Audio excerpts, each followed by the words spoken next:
விஜயா நீத்து கிட்ட போயிட்டு, "இங்க பாரும்மா, நீயும் பிசினஸ் பண்ற. என் பையன் மனோஜும் பிசினஸ் பண்றான். என் பையன் மனோஜ் தான் உனக்கு பொருத்தமா இருப்பான்." அப்படின்னு சொல்லிட்டு சொல்றாங்க. உடனே நீத்து இருந்துகிட்டு, "இல்ல ஆன்ட்டி, ஐ லவ் ரவி." அப்படின்னு சொல்லிக்கிட்டே இருக்கிறாங்க. "என்னம்மா நீ இப்படி சொல்லிக்கிட்டு இருக்க? ரவிக்கு தான் ஏற்கனவே கல்யாணம் ஆயிடுச்சுல. அப்படி இருக்கும்போது, ஏம்மா இப்படிலாம் பேசிக்கிட்டு இருக்க?" அப்படின்னு கேட்குறாங்க. உடனே நீத்து இருந்துகிட்டு, "கல்யாணம் ஆனா ஆகுது. நான் ரவிய தான் லவ் பண்ணுவேன்." அப்படின்னு சொன்னதும், இங்க விஜயா என்ன சொல்லி தான் இவளுக்கு புரிய வைக்கன்னு தெரியலையே அப்படின்னு யோசிச்சுட்டு இருக்காங்க. உடனே நீத்து இருந்துட்டு, "ஆன்ட்டி நீங்க ஃபர்ஸ்ட் டைம் எங்க வீட்டுக்கு வந்திருக்கீங்களா? உங்களுக்கு ஏதாவது நான் கிஃப்ட் குடுக்கணும்." அப்படின்னு சொல்லிட்டு ஒரு டைமண்ட் நெக்லஸ வந்து விஜயாக்கு குடுத்த உடனேயும் அப்படியே விஜயா மனசு மாறிடுறாங்க. இந்த பொண்ணு நம்ம பேச்ச நல்லா கேட்கறா. அந்த சுருதி நம்ம பேச்சவே கேட்கவே மாட்டா. அதுக்கு அவள ரவி டிவோர்ஸ் பண்ணிட்டு, இவள கல்யாணம் பண்ணிக்கலாம் அப்படின்னு சொல்லிட்டு விஜயா மனசு மாறிடுறாங்க. உடனே நீத்து இருந்துட்டு, "ஆன்ட்டி இங்க பாருங்க, இது உங்களுக்காக நான் ஆசையா கிஃப்ட் பண்ணியிருக்கேன். நீங்க மறக்காம இத போட்டுக்கணும்." அப்படின்னு சொல்றாங்க. விஜயா வந்துட்டு, "சரிம்மா நான் போட்டுக்கிறேன்." அப்படின்னு சொல்லிட்டு அந்த நெக்லஸ வாங்கிட்டு அப்படியே மனசு மாறி வீட்டுக்கு போறாங்க. வீட்டுக்கு போயிட்டு ரவி கிட்ட பேசுறாங்க. "ரவி, நான் ஒண்ணு நெனைக்கிறேன். அந்த சுருதி தான் உனக்கு அடங்கவே மாட்டுக்கால்ல. அப்படி இருக்கும்போது அவ வேண்டாம். நீ சுருதிய பேசாம டிவோர்ஸ் பண்ணிடு. அந்த நீத்து ரொம்ப நல்ல பொண்ணா இருக்கிறா. அவள கல்யாணம் பண்ணிக்கோ." அப்படின்னு சொல்லிட்டு சொல்றாங்க. உடனே மீனா இருந்துட்டு, "என்ன அத்த சொல்றீங்க? ரவி எதுக்கு சுருதிய டிவோர்ஸ் பண்ணணும்? நீங்க பேசுறது சரியில்ல." அப்படிங்கிறாங்க.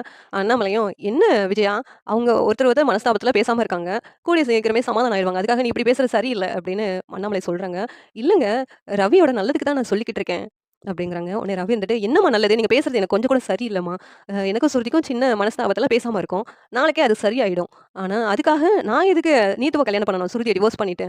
அப்படின்னு கோவமா பேசுறாங்க. உடனே விஜயா இருந்துகிட்டு, "இங்க பாருடா, அவ தான் உன் பேச்சையே கேட்க மாட்டுக்கால்ல. என் பேச்சையும் கேட்க மாட்டுக்கா. அந்த நீத்து அப்படி இல்ல. என்கிட்ட அவ்வளோ தன்மையா பேசுனா." அப்படின்னு சொல்லிட்டு சொல்றாங்க. உடனே முத்து இருந்துட்டு, "அப்பன்னா அம்மா நீத்துவ போய் பார்த்துருக்காங்க. நீத்து ஏதோ அம்மாவுக்கு வசியம் பண்ணியிருக்கா. அதனால தான் அம்மா இப்படியெல்லாம் பேசிட்டு இருக்காங்க." அப்படின்னு சொல்லிட்டு முத்து சொல்லிக்கிட்டு இருக்காங்க. உடனே, "நீத்துவ போய் பார்த்தீங்களாம்மா?" அப்படின்னு சொல்லிட்டு ரவி கேட்குறாங்க. "ஆமான்டா பார்த்தேன். அவ போனதுக்காக எனக்கு ஒரு கிஃப்ட் வேற குடுத்தா." அப்படின்னு சொல்லிட்டு அத காமிச்சாங்க. "அவ எவ்வளோ நல்ல பொண்ணு." அப்படிங்கிறா. "ஓ! டைமண்ட் நெக்லஸ் குடுத்ததும் அம்மாவோட மனசு அப்படியே மாறிடுச்சுடா." அப்படின்னு முத்து சொல்லிக்கிட்டு இருக்காங்க. "முதல்ல இத தூக்கி போய் அவ மூஞ்சில எறிஞ்சுட்டு, இந்த மாதிரி பேசுற வேலைய நிப்பாட்டுங்க.